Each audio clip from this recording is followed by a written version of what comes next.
وأشهد أن لا إله إلا الله وحده لا شريك له وأشهد أن محمدًا عبده ورسوله صلى الله عليه وآله وسلم أما بعد فإن خير الحديث كتاب الله وخير الهدي هدي محمد صلى الله عليه وآله وسلم وشر الأمور محدثاتها وكل محدثة بدعة وكل بدعة ضلالة وكل ضلالة في النار اللهم صل على محمد وعلى آل محمد كما صليت على إبراهيم وعلى آل إبراهيم إنك حميد مجيد اللهم بارك على محمد وعلى آل محمد كما باركت على إبراهيم وعلى آل إبراهيم إنك حميد مجيد أعوذ بالله السميع العليم من الشيطان الرجيم من همزه ونفخه ونفثه بسم الله الرحمن الرحيم رضي الله عنهم ورضوا عنه ذلك لمن خشي ربه۔ مانا کہ داستان کربلا بڑی دردناک ہے،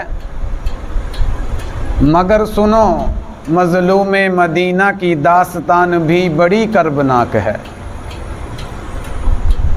نہیں ہے جھوٹا یہ قصہ، بڑی سچی کہانی ہے، نام عثمان سے بغض خون نجاست کی نشانی ہے۔ حضرات ذی وقار، آج کے خطبہ جمعہ کے اندر جس عظیم شخصیت کی شہادت کا ذکر میں کرنا چاہتا ہوں، اس شخصیت کو دنیا عثمان غنی رضی اللہ تعالی عنہ کے نام سے جانتی ہے۔ کون عثمان غنی؟ ذو النورین عثمان غنی، ذو الحجرتین عثمان غنی، ذو البیعتین عثمان غنی، دماد رسول عثمان غنی، یار رسول عثمان غنی، رفیق رسول عثمان غنی، کامل حیا و پیکر عثمان غنی، وہ عثمان غنی جس سے فرشتے بھی حیا کریں، وہ عثمان غنی جس سے پیغمبر مصطفیٰ بھی حیا کریں، اس عثمان غنی کو جسے رسول اللہ صلی اللہ علیہ وسلم 22 بار جنت کی بشارت دیں، آج اس عثمان غنی کا میں ذکر کرنا چاہ رہا ہوں۔ وہ عثمان غنی جو لوگوں کو تو میٹھا پانی پلاتا رہا لیکن خود پیاسا شہید کر دیا گیا۔ وہ عثمان غنی جو لوگوں کو کھلاتا رہا لیکن خود 40 دن تک بھوکا مدینے میں رہا۔ وہ عثمان غنی جس کو مظلوم مدینہ کہتے ہیں رضی اللہ تعالی عنہ۔ آج اس عثمان غنی کا ذکر خیر کروں گا۔ فضائل آپ نے گزشتہ جمعے سماعت فرمائے، آج صرف میں سیدنا عثمان غنی رضی اللہ تعالی عنہ کی شہادت کا ذکر کروں گا۔ سیدنا عثمان غنی رضی اللہ تعالی عنہ وہ عظیم شخصیت ہیں کہ جو چوتھے نمبر پر اسلام لے کر آئیں اور رسول اللہ صلی اللہ علیہ وسلم کے ہاتھ پر اسلام قبول کیا۔ چوتھے ایسے شخص تھے۔ آپ رضی اللہ تعالی عنہ کے نکاح کے اندر رسول اللہ صلی اللہ علیہ وسلم کی 2 بیٹیاں رقیہ اور ام کلثوم رضی اللہ تعالی عنہما آپ کے نکاح کے اندر آئیں۔ آپ وہ عظیم شخصیت ہیں کہ جو خلیفہ سوم ہیں، خلیفہ برحق ہیں، تیسرے مسلمانوں کے خلیفہ بنے۔ آپ کا دور حکومت صحیح روایت کے مطابق 12 سال 6 ماہ تھا۔ آپ فاروق اعظم عمر بن خطاب رضی اللہ تعالی عنہ کی وفات کے بعد خلیفہ منتخب ہوئے۔ آپ رضی اللہ تعالی عنہ 18 ذوالحجہ سن 35 ہجری بروز جمعہ بعد نماز عصر شہید کر دیے گئے۔ ذوالحجہ کے دن جاری و ساری ہیں، کچھ دن پہلے 18 ذوالحجہ کا دن گزرا، وہ آپ کی شہادت کا دن تھا۔ آپ رضی اللہ تعالی عنہ قریش کے مشہور قبیلے بنو امیہ سے تعلق رکھتے تھے۔ آپ رضی اللہ تعالی عنہ کا سلسلہ نسب 5ویں پشت سے رسول اللہ صلی اللہ علیہ وسلم کے ساتھ جا کے مل جاتا ہے۔ مطلب جس نسب نامے کے اندر نبی علیہ الصلوۃ والسلام کا نام ہے، اسی نسب نامے کے اندر عثمان غنی کا نام ہے رضی اللہ تعالی عنہ۔ عثمان رضی اللہ تعالی عنہ کے والد کا نام عفان ہے۔ آپ کا مکمل نام عثمان بن عفان بن عبد العاص بن امیہ بن عبد الشمس بن عبد مناف ہے۔ یہی عبد مناف نبی علیہ الصلوۃ والسلام کے نسب نامے کے اندر ہیں۔ محمد بن عبداللہ بن عبد المطلب بن ہاشم بن عبد مناف، عبد مناف سے عثمان غنی رضی اللہ تعالی عنہ اور پیارے پیغمبر جناب محمد الرسول اللہ صلی اللہ علیہ وآلہ وسلم کا نسب نامہ ایک ہو جاتا ہے۔ سیدنا عثمان غنی رضی اللہ تعالی عنہ بھی حضرت ابراہیم علیہ السلام کی آل میں سے ہیں۔ اتنے جلیل القدر صحابی جن کو میرے پیغمبر نے 22 بار جنت کی بشارت دی، وہ کیسے شہید کیے گئے؟ اللہ اکبر! اتنا دردناک کربناک واقعہ ہے۔ آپ نے واقعہ کربلا سنا ہوگا، بہت دردناک ہے۔ بہت ظلم کیا گیا، پانی بند کیا گیا، بچوں کو ذبح کیا گیا، لیکن کبھی آپ نے مظلوم مدینہ کی بھی داستان سننی ہے تو سن کے تو دیکھیے ان پر کتنا ظلم کیا گیا۔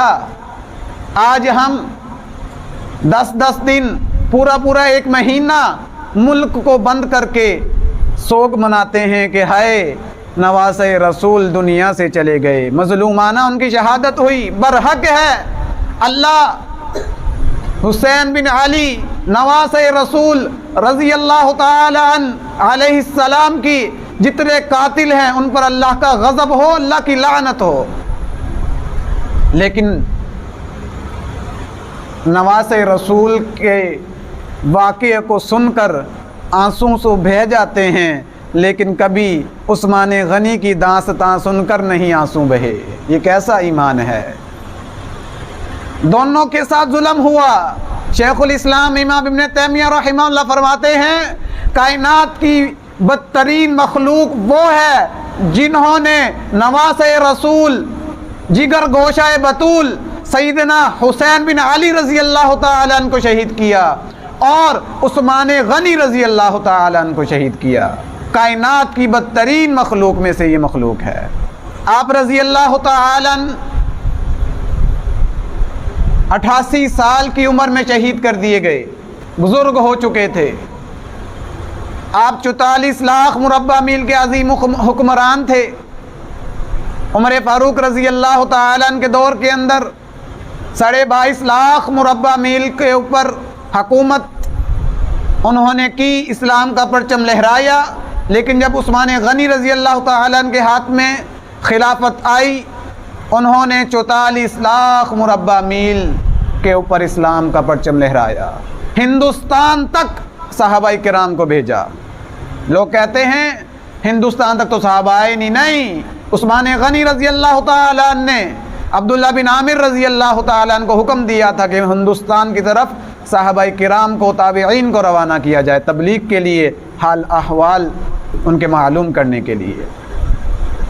آپ رضی اللہ تعالی عنہ کی شہادت مظلومانہ ہے۔ اس مظلومانہ شہادت کی پیشین گوئی میرے پیغمبر جناب محمد الرسول اللہ صلی اللہ علیہ وسلم نے اپنی زندگی میں کر دی تھی۔ مشہور واقعہ ہے، آپ نے بہت دفعہ یہ حدیث سنی ہوگی۔ میرے پیغمبر علیہ الصلوۃ والسلام صدیق اکبر رضی اللہ تعالی عنہ، فاروق اعظم رضی اللہ تعالی عنہ، عثمان غنی رضی اللہ تعالی عنہ احد پہاڑ کے اوپر کھڑے ہیں۔ احد پہاڑ ہلنے لگا، میرے پیغمبر نے کہا اسبت احد انما علیک نبی و صدیق و شہیدان، اے احد ٹھہر جا، تیرے اوپر ایک صدیق کھڑا ہے دو شہید کھڑے ہیں. اپنا ذکر خیر کرنے کے بعد کیا فرمایا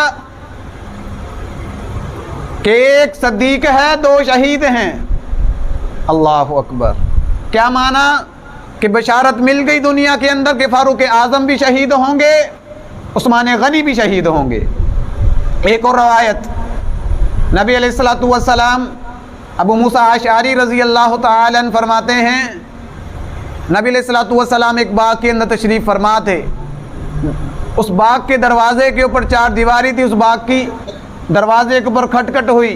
میرے پیغمبر نے فرمایا افتح لہو، اے ابو موسیٰ اشعری جاؤ دروازہ کھولو، اور کیا کرنا، آنے والے کو وبشرہ بالجنہ، جنت کی بشارت دینا. اور کیا کہنا، علی بلوى تصیبہ، کہ تمہیں جنت کی تو بشارت ہے، تم جنتی تو ہو، لیکن دنیا کے اندر تمہیں بہت تکلیفوں کا سامنا کرنا پڑے گا، مصیبتوں کا سامنا کرنا پڑے گا. ابو موسیٰ اشعری رضی اللہ تعالیٰ عنہ کہتے ہیں میں دروازے پہ پہنچا، کھولا تو عثمان غنی تھے رضی اللہ تعالیٰ عنہ. میں نے ان کو جنت کی بشارت دی، کہا کہ اللہ کے رسول کی پاک زبان سے آپ کے لیے جنت کی خوشخبری ہے. لیکن اللہ کے نبی نے ایک بات اور کہی ہے کہ اے عثمان، دنیا کے اندر تمہیں بڑی مشکلوں کا سامنا کرنا پڑے گا. عثمان رضی اللہ تعالیٰ عنہ نے آگے سے جواب دیا، اللہ المستعان، اللہ میرا مددگار ہے.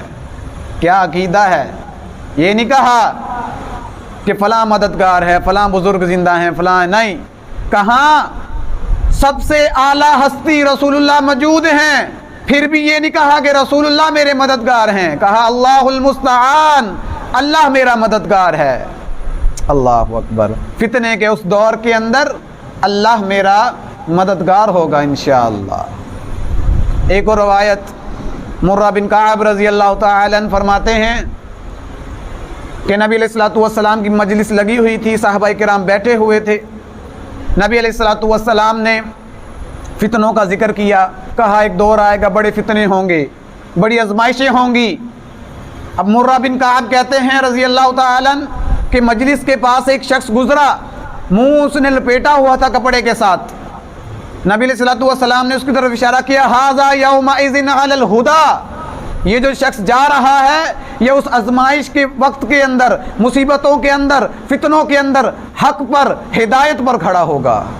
مرہ بن کعب کہتے ہیں میں جلدی سے بھاگا، دیکھوں وہ کون شخص ہے جو فتنوں کے اندر، مصیبت کے اندر حق پر کھڑا ہوگا. فوراً گئے، عثمان غنی رضی اللہ تعالی عنہ دیکھا، وہ عثمان غنی تھے رضی اللہ تعالی عنہ. پھر میرے نبی علیہ الصلوۃ والسلام کی طرف اشارہ کیا کہ اللہ کے رسول، کہ یہی وہ شخص ہے جن کے بارے میں آپ کہہ رہے ہیں کہ وہ ہدایت پر ہوگا. میرے پیغمبر نے فرمایا ہاں وہ یہ عثمان غنی ہوں گے رضی اللہ تعالی عنہ. اس سے کیا معلوم ہوا کہ آپ مصیبت میں پڑیں گے، فتنوں میں پڑیں گے، شہید کر دیے جائیں گے، لیکن آپ حق پر ہوں گے. یہ رسول اللہ صلی اللہ علیہ وسلم کی نبوت والی پاک زبان سے بشارت مل گئی. اللہ اکبر. سن 35 ہجری ہے. حضرت عثمان غنی رضی اللہ تعالی عنہ کی عمر مبارک 88 سال ہو چکی ہے. آپ رضی اللہ تعالی عنہ کے پاس مصر سے ایک وفد آیا، باغی تھے وہ، اور عثمان غنی رضی اللہ تعالی عنہ کا دل میں بغض رکھتے تھے. عثمان غنی رضی اللہ تعالی عنہ کے پاس آئے. حضرت عثمان غنی نے مدینہ شریف سے باہر اپنا حجرہ اور ڈیرا لگایا ہوا تھا، ان کو مدینے میں نہیں آنے دیا، باہر ہی ان سے ملاقات کر لی. کہنے لگے ہمیں آپ سے اعتراضات ہیں، اشکالات ہیں. انہوں نے کہا فرمایا بتاؤ کیا اشکالات ہیں. وہ کہتے ہیں کہ آپ اپنے عزیزوں کو عہدہ دیتے ہیں، ہمیں عہدہ نہیں دیتے. آپ بیت المال کا مال صحیح جگہ خرچ نہیں کرتے. انہوں نے کہا کہ یہ تمہارے اشکالات، یہ تمہارے اعتراضات بے بنیاد ہیں. مسترد کر دیا آپ نے. وہ غصے میں آئے. مصر کے جو اوباش نوجوان آئے تھے، نبی علیہ الصلوۃ والسلام کی اس حدیث کو مد نظر رکھیں کہ حضرت عثمان غنی ہمیشہ حق پر ہوں گے۔ حضرت عثمان غنی نے دوبارہ ان کے اعتراضات کا جواب دیا، کہا چلو ٹھیک ہے، تم کہتے ہو، چلو میں آئندہ سے صحیح کر لوں گا یہ معاملہ۔ ان کو سمجھایا، وہ چلے گئے، رستے سے دوبارہ واپس آ گئے غلط فہمی کے اندر کہ حضرت عثمان غنی نے ان کے قتل کا سرٹیفکیٹ جاری کر دیا ہے، لیکن یہ ان کو ایک افواہ پھیلی تھی، غلط فہمی تھی کہ حضرت عثمان غنی رضی اللہ تعالی عنہ نے ان کو شہید کروانے کا، قتل کروانے کا حکم دے دیا۔ تو سارے کے سارے مصر کے باغی مدینہ شریف کے اندر آنے لگے۔ سیدنا حسین بن علی رضی اللہ تعالی عنہ نواسۂ رسول ہیں جو کربلا میں شہید کیے گئے رضی اللہ تعالی عنہ، وہ مدینے کے بائی پاس پر، مدینے کے حدود پر کھڑے تھے اور ان کو اندر نہیں آنے دے رہے تھے۔ انہوں نے حسین بن علی رضی اللہ تعالی عنہ کو زخمی کیا، شدید زخمی کرتے ہوئے اور بھی صحابہ کو زخمی کر کے وہ مدینے میں داخل ہو گئے۔ اس وقت مدینے کے اندر صرف 700 لوگ موجود تھے۔ کیوں؟ حج کا موسم تھا، زیادہ تر لوگ حج پہ گئے ہوئے تھے، بعض لوگ تبلیغ کے لیے گئے تھے، کچھ لوگ نبی علیہ الصلوۃ والسلام نے جو وفد اپنے دور سے جہاد کے لیے جاری کیے ہوئے تھے، وہی صدیق اکبر کے دور میں جاری رہے جہاد، وہی عثمان غنی کے دور میں جاری تھا۔ عثمان غنی رضی اللہ تعالی عنہ نے کچھ لوگ جہاد کے لیے بھیجے ہوئے تھے، تو صرف چند لوگ پورے مدینے میں 700 لوگ تھے۔ اور مختلف روایات ہیں کہ وہ باغی ان کے اندر 4000 تھے، وہ کچھ روایت کے مطابق وہ 6000 تھے، ایک روایت کے مطابق وہ 8000 باغی تھے۔ اللہ اکبر، 700 کے مقابلے میں 8000 حملہ کر دیا مدینے کے اندر۔ مدینے میں داخل ہو گئے، آ کے عثمان غنی رضی اللہ تعالی عنہ کے گھر کا محاصرہ کر لیا۔ جمعے کی نماز کے لیے آپ نکلیں گھر سے، انہوں نے آپ کو روک دیا کہ نماز نہیں پڑھنے جانی، لیکن آپ پھر بھی نماز پڑھانے کے لیے جمعے کی چلے گئے۔ آپ ممبر پر کھڑے تھے، ان بدبختوں نے پتھروں کی اتنی بارش کی کہ آپ کو لہو لہان کر دیا۔ اللہ اکبر، 88 سال کا ایک بوڑھا ہو، جسم کمزور ہو چکا ہو، اور نوجوان لوگ اپنے ہاتھوں سے اس کے اوپر پتھر ماریں تو اس کی کیا حالت ہوگی۔ یہ عثمان غنی، اس کو مظلوم مدینہ کہتے ہیں۔ اللہ اکبر۔ آپ رضی اللہ تعالی عنہ نماز کے بعد واپس گھر آ گئے، رستے کے اندر بھی آپ کے اوپر پتھراؤ کیا، آپ کے ارد گرد کے جو ساتھی تھے، صحابہ کرام تھے، ان کے اوپر بھی پتھراؤ کیا۔ علی المرتضیٰ شیر خدا دماد مصطفیٰ بھی ساتھ تھے، وہ کہہ رہے تھے عثمان غنی، اے میرے امیر المؤمنین، آپ مجھے اجازت دیجئے، میں یہاں ایسا طوفان برپا کروں گا، ایک بھی باغی نہیں زندہ بچے گا۔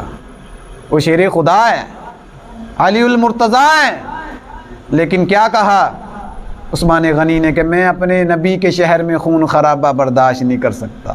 علی اپنی تلوار نیچے رکھیے، نہیں میری خاطر نہیں لڑنا۔ وہ بھی پتھر کھانے لگ گئے۔ اللہ، حسن بن علی رضی اللہ تعالی عنہ بھی پتھروں سے زخمی ہوئے۔ آپ رضی اللہ تعالی عنہ اپنے گھر کے اندر داخل ہو گئے۔ اپنے گھر کے اندر داخل ہونے کے بعد ان کو چاروں طرف سے اوباش نوجوانوں نے گھیر لیا۔ آپ کو اس پانی سے منع کر دیا جو کنواں مدینے میں آپ نے خرید کے دیا تھا۔ آپ رضی اللہ تعالی عنہ کا کھانا بند کر دیا۔ اللہ اکبر۔ آپ رضی اللہ تعالی عنہ بڑے ہی شرم و حیا والے اور نرم دل تھے۔ آپ کے پاس صحابہ کرام آئے، ابو ہریرہ آئے، عبداللہ بن زبیر آئے رضی اللہ تعالی عنہ، وہ کہنے لگے اے امیر المؤمنین، آپ حکم دیں تو ہم ابھی جنگ کے لیے تیار ہو جاتے ہیں، یہ باغی ہیں، ان کے ساتھ جنگ کرنا ہمارا حق بنتا ہے۔ تو کیا فرمایا کہ نہیں اے ابو ہریرہ، اے عبداللہ بن زبیر تمہیں مجھ سے بڑی محبت ہے، میں مانتا ہوں، لیکن میں اللہ کے رسول کے شہر میں کسی قسم کی بدمزگی، لڑائی جھگڑا برداشت نہیں کروں گا۔ ہائے ہائے ہائے، کتنی محبت! جس کو نبی کے شہر سے اتنی محبت ہو، بتاؤ اسے نبی سے کتنی محبت ہوگی۔ یہ ہیں عثمان غنی رضی اللہ تعالی۔ آپ کے گھر کا محاصرہ کر دیا۔ نبی علیہ الصلوۃ والسلام کی بیوی سیدہ صفیہ رضی اللہ تعالی عنہا اپنے غلام کے ساتھ آئیں، خچر پر بیٹھ کر عثمان غنی کے لیے کھانا لے کر۔ اشتر نخی ملعون جو آپ رضی اللہ تعالی عنہ کے گھر کا محاصرہ کرے ہوئے تھا، اشتر نخی ملعون نے اس خچر کے اوپر کوڑے مارے، اور آپ کا جو خچر تھا، نبی علیہ الصلوۃ والسلام کی بیوی کا جو خچر تھا، اس نے دونوں ٹانگیں اٹھائیں اور سیدہ صفیہ ام المؤمنین، مومنوں کی ماں، زمین پر گر گئیں۔ انا للہ و انا الیہ راجعون۔ کیا کہا اس ملعون نے کہ چلی جائیں یہاں سے، نہیں ہم کھانا اندر جانے دیں گے۔ اللہ اکبر! یہ وہ بدبخت تھے باغی جنہوں نے نبی علیہ الصلوۃ والسلام کی بیوی کا بھی حیا نہیں کیا۔ ابو امامہ بن سہل رضی اللہ تعالی عنہ فرماتے ہیں میں بھی عثمان غنی رضی اللہ تعالی عنہ کے ساتھ گھر کے اندر محصور تھا، میں بھی انہی کے ساتھ ان کے گھر کے اندر تھا۔ ان کے گھر کے اندر ایک ایسا رستہ جاتا تھا جہاں سے ایک مدینے کے مقام کے اوپر جو باتیں کی جاتی تھی اس کی آواز اس غار کے اندر گونجتی تھی۔ عثمان غنی رضی اللہ تعالی عنہ اپنے گھر کے اس رستے کے اندر گئے، سنا کہ وہاں باغی یہ ذکر کر رہے ہیں کہ ہم نے عثمان کو شہید کرنا ہے۔ اللہ اکبر! عثمان غنی اسی رستے سے واپس آ گئے۔ اس رستے کے آخر کے اوپر بھی باغی کھڑے تھے، عثمان غنی کا انتظار کر رہے تھے کب وہ باہر آئیں، ہم کب ان کو شہید کریں۔ حضرت عثمان غنی رضی اللہ تعالی عنہ کے دروازوں کے اوپر عبداللہ بن عمر کھڑے ہیں، حسن بن علی رضی اللہ تعالی عنہ کھڑے ہیں۔ اللہ اکبر! کون حسن بن علی؟ نواز رسول کھڑے ہیں، جس کی چوکے داری نواز رسول کرے، بتاؤ وہ کتنی عظیم شخصیت ہوگی۔ عثمان غنی رضی اللہ تعالی عنہ اس غار سے، اس رستے سے واپس اپنے گھر کے اندر آ گئے، خفیہ رستے سے اپنے گھر میں آئے، ان کے رنگ اڑا ہوا تھا۔ ابو امامہ بن سہل بیان کرتے ہیں ہم نے پوچھا کیا بات ہے امیر المؤمنین، آپ بڑے پریشان ہیں؟ وہ کہنے لگے کہ وہ مجھے شہید کرنا چاہتے ہیں۔ کیا وجہ ہے کہ جو مجھے شہید کرنا چاہتے ہیں؟ مسلمان کو تو 3 وجوہات کے بنا پر شہید کیا جاتا ہے۔ ایک، اگر وہ کلمہ پڑھ کے مرتد ہو جائے، اپنے دین سے پھر جائے۔ دوسرا، جو شادی شدہ ہو کے زنا کرے۔ تیسرا، جو کسی کو ناحق قتل کر دے۔ میں نے تو نہ کبھی زنا کیا، دور جہالت میں بھی نہیں کیا، میں تو شرم و حیا کا پیکر ہوں۔ میرے بارے میں پیغمبر نے فرمایا تھا رجل حی، یہ میری امت کا سب سے حیادار شخص ہے۔ میں نے نہ کبھی زنا کیا، نہ کسی کو ناحق قتل کیا، اور آج بھی میں کہتا ہوں اشہد ان لا الہ الا اللہ واشہد ان محمد رسول اللہ صلی اللہ علیہ وسلم۔ میں آج بھی اپنے کلمے پر قائم ہوں، میں مرتد نہیں ہوا۔ تو آگے سے کیا جواب دیا ابو امامہ بن سہل رضی اللہ تعالی عنہ نے؟ کہنے لگے یکفیکہم اللہ یا امیر المؤمنین، آپ پریشان نہ ہوں، آپ کا حامی و ناصر اللہ کی ذات ہے، آپ کے لیے اللہ کافی ہے۔ اللہ اکبر! سیدنا عثمان غنی رضی اللہ تعالی عنہ اپنے گھر کی چھت پر چڑھے، باغیوں کی طرف مخاطب ہوئے، کہنے لگے سنو، تم مجھے اس مسجد میں جانے سے منع کرتے ہو جس مسجد کی جگہ تنگ تھی تو عثمان نے جگہ لے کے دی تھی، آج تم 2 نفل نہیں پڑھنے دیتے، تم اس پانی سے مجھے روکتے ہو جو پانی عثمان نے مدینے والوں کے لیے وقف کیا، تم آج مجھے اس لیے روکتے ہو کہ میں خلیفۃ المسلمین ہوں، میں امیر المؤمنین ہوں۔ سن لو، میری بات سن لو، پیغمبر علیہ الصلوۃ والسلام سے میں نے عہد کیا تھا، پیغمبر نے فرمایا تھا یا عثمان انہو لعل اللہ قمیصک قمیصا، اے عثمان تجھے ایک خلافت کی قمیص پہنائی جائے گی، باغی منافق تجھ سے یہ اتروانا چاہیں گے، فَإِنْ أَرَادُوكَ عَلَى خَلْعِهِ فَلَا تَخْلَعْ لَهُمْ، اے عثمان ہرگز اس خلافت کو نہ چھوڑنا۔ عثمان غنی اعلان کر رہے ہیں کہ تم اگر چاہتے ہو کہ میں دستبردار ہو جاؤں، خلافت چھوڑ دوں، تو سن لو میں نے پیغمبر سے یہ وعدہ کیا تھا کہ میں خلافت نہیں چھوڑوں گا۔ ایک روایت کے مطابق میرے پیغمبر نے فرمایا اے عثمان حتی تلقانی، یہاں تک کہ تو مجھ سے ملاقات کر لے، یعنی شہید کر دیا جائے، تب تک تو نے خلافت نہیں چھوڑنی۔ صحابہ کرام پیغام بھیجتے رہے خطوں کے ذریعے، لوگوں کے ذریعے کہ آپ اجازت دیں ہمیں لڑنے کی، لیکن آپ نے اجازت نہیں دی۔ آپ اپنا یہ خطاب مکمل کرنے کے بعد گھر میں آ گئے، قرآن مجید کی تلاوت شروع کر دی۔ اللہ اکبر۔ جمعے کا دن تھا، آپ رضی اللہ تعالی عنہ قرآن کی تلاوت فرما رہے ہیں، اور جمعے کی رات کو آپ کو خواب آیا۔ وہ کہتے ہیں رأیت رسول اللہ صلی اللہ علیہ وسلم لیلۃ فی المنام، کہ میں نے خواب کے اندر رسول اللہ صلی اللہ علیہ وسلم کو دیکھا، آپ علیہ السلام فرما رہے تھے یا عثمان افطر عندنا، اے عثمان آج کی افطاری تم میرے پاس آ کے کرنا، کہ مجھے پتہ لگ گیا کہ میں آج شہید کر دیا جاؤں گا، میں نے آج کے دن روزہ رکھ لیا۔ اللہ اکبر۔ یہ 18 ذو الحجہ کا دن تھا، حضرت عثمان غنی روزے تھے، قرآن مجید کی تلاوت فرما رہے تھے۔ ایک ملعون آیا، اس نے حضرت حسن بن علی رضی اللہ تعالی عنہ کو زخمی کیا، داخل ہو گیا آپ کے گھر کے اندر، اور آ کر آپ کے اوپر اس نے ہاتھ کے اوپر وار کیا، ہاتھ شہید کر دیا۔ آپ تلاوت کر رہے تھے قرآن مجید کی، اس ملعون نے آ کر آپ رضی اللہ تعالی عنہ کا ہاتھ کے اوپر تلوار سے وار کر کے آپ کے ہاتھ کو جسم سے الگ کر دیا۔ عثمان غنی کہنے لگے واللہ انہا لأول کف قط خط المفصل، اللہ کی قسم ہے اے بدبخت، یہ وہ ہاتھ ہے جس نے سب سے پہلے قرآن کو لکھا ہے، تم نے اس ہاتھ کا بھی حیا نہیں کیا۔ اس ملعون نے، جبلہ نامی ملعون تھا وہ، اس کا نام جبلہ تھا خبیث کا، اس نے ایک اور وار کیا آپ کے اوپر، آپ کو نیچے گرا دیا۔ ادھر سے اسود الموت ایک ملعون آیا، اس کو سیاہ موت کہتے تھے، یہودی تھا خبیث،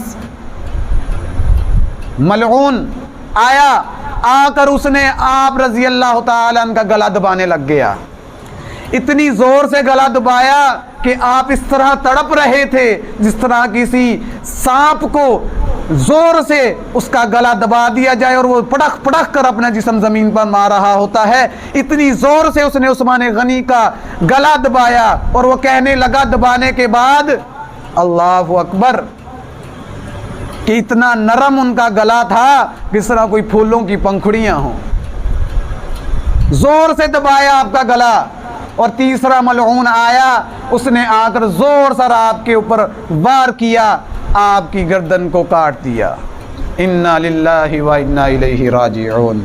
آپ کے خون کے پہلے چھینٹے قرآن مجید کے اوپر پڑے، شہید کر دیا آپ کو۔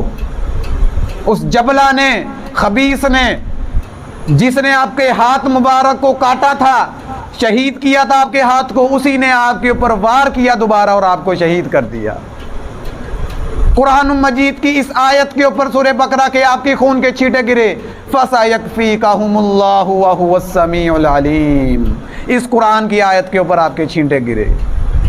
عثمان کیا بات تیری، کسی کی شہادت کا گواہ احد کا میدان، کسی کی شہادت کا میدان بدر کا ہے، کسی کی شہادت کی گواہی کا میدان تبوک کا ہے، تیری قسمت پہ قربان ہے عثمان، تیری شہادت کی گواہی رب کا قرآن دے گا۔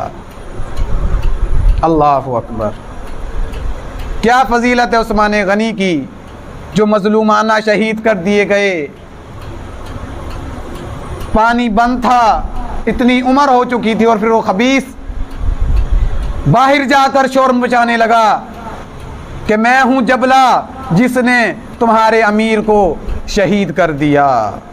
سیدنا علی رضی اللہ تعالی عنہ عصر کی نماز کے بعد مسجد سے نکل رہے تھے، آپ کو یہ خبر ملی کہ عثمان غنی شہید کر دیے گئے۔ کہنے لگے لعن اللہ قتلۃ عثمان فی السہل والجبل والبر والبحر۔ علی المرتضیٰ فرما رہے ہیں لعنت ہو عثمان کے قاتلوں پر، وہ قاتل سمندروں میں ہوں، خشکی میں ہوں، میدانوں میں ہوں، پہاڑوں پہ ہوں، اللہ کی لعنت ہو عثمان کے قاتلوں پر۔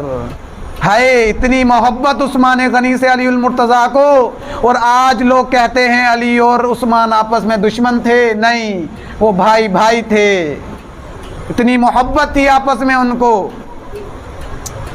اسلام وہ شجر نہیں جس نے پانی سے غذا پائی، دیا خون جگر صحابہ نے تو اس چمن میں بہار آئی۔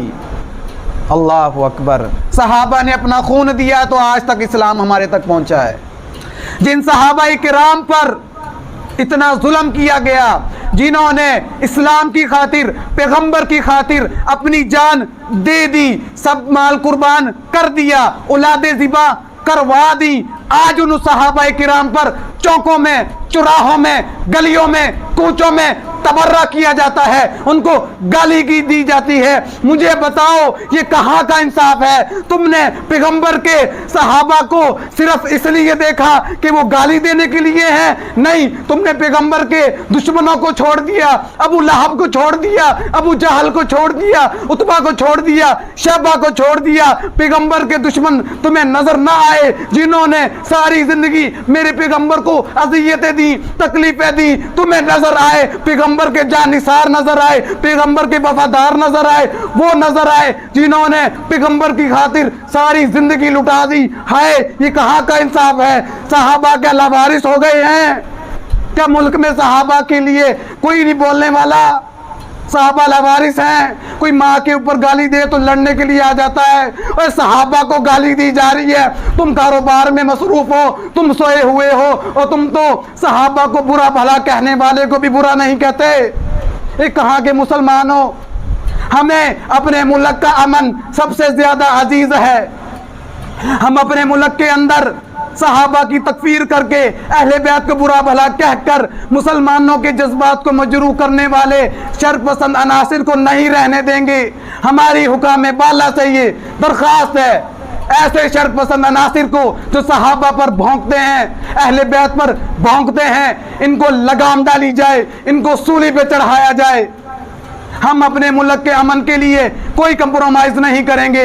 ملک کا امن ہمیں سب سے زیادہ عزیز ہے۔ ہم تو ان صحابہ کے غلام ہیں جو ملک کے امن کی خاطر اپنی جانوں کی نذرانے پیش کر دیں۔ تو بتاؤ کہ کیا یہ انصاف ہے کہ صحابہ کو برا بھلا کہا جائے اور برا بھلا کہنے والے ایسے ہی دنیا میں پھرتے چلے جائیں؟ ہمیں ملک کے امن سے زیادہ صدیق اکبر کی صداقت عزیز ہے، فاروق اعظم کی عدالت عزیز ہے، عثمان غنی کی سخاوت عزیز ہے، علی المرتضیٰ کی شجاعت عزیز ہے، امیر معاویہ کی فقاہت عزیز ہے، امی عائشہ کی عزت عزیز ہے، بی بی فاطمہ الزہرا کی عظمت عزیز ہے، حسن و حسین کی ناموس عزیز ہے۔ ہم اس پر کوئی کمپرومائز نہیں کریں گے۔ صحابہ کرام کی آڑ کے اندر اہل بیت کو برا بھلا کہنے والا بھی زندیق اور ملعون ہے۔ اہل بیت کی آڑ کے اندر صحابہ کرام کو برا بھلا کہنے والا بھی زندیق اور ملعون ہے۔ کیا فائدہ ایسی زندگی کا جو صحابہ کے لیے نہ خرچ ہو سکے؟ اے صحاب محمد، آپ نے پیغمبر کے لیے سب کچھ لٹا دیا، ہم آپ کی خاطر سب کچھ لٹا دیں گے۔ آپ کی پیغمبر سے وفا، ہماری آپ سے وفا۔ آپ پیغمبر کے جانثار، ہم آپ کے جانثار۔ آپ نے پیغمبر کی خاطر اپنی جان دے دی، ہم آپ کی خاطر اپنی جان دے دیں گے انشاءاللہ۔ یہ جوانی کیا کرنی ہے، ایسی جوانی کیا کرنی ہے، ایسی زندگی جس زندگی کے اندر صحابہ کو برا بھلا کہا جائے، پیغمبر کے جانثاروں کو برا بھلا کہا جائے۔ سن لو، نہیں ہے کوئی محبت، نہیں ہے کوئی یارانہ، نہیں ہے کوئی دوستی اس سے جو پیغمبر علیہ السلام کے اصحاب کا دشمن ہے، جو اہل بیت کا دشمن ہے۔ میری زندگی کا ایک ایک پل، میری سانسیں، میرے خون کا ایک ایک قطرہ، میری جوانی، میری فقاہت، میرا علم، میرا مال، میرا ایک ایک زندگی کا وقت لمحہ صحابہ کے لیے قربان ہے۔ وہ پروان محمد کے، میں پروانہ صحابہ کا، وہ مستان محمد کے، میں مستانہ صحابہ کا، ان کے لیے میری جان بھی قربان ہے۔ پیغمبر علیہ السلام نے فرمایا تھا، لوگوں میرے صحابہ کے بارے میں اللہ سے ڈرنا، ان کو برا بھلا کبھی نہ کہنا۔ لے شوق سے نام صحابہ کا، کر چرچا عام صحابہ کا، کر طلب ہے تجھے جنت کی، پلہ تھام صحابہ کا۔ وآخر دعوان الحمدللہ رب العالمین۔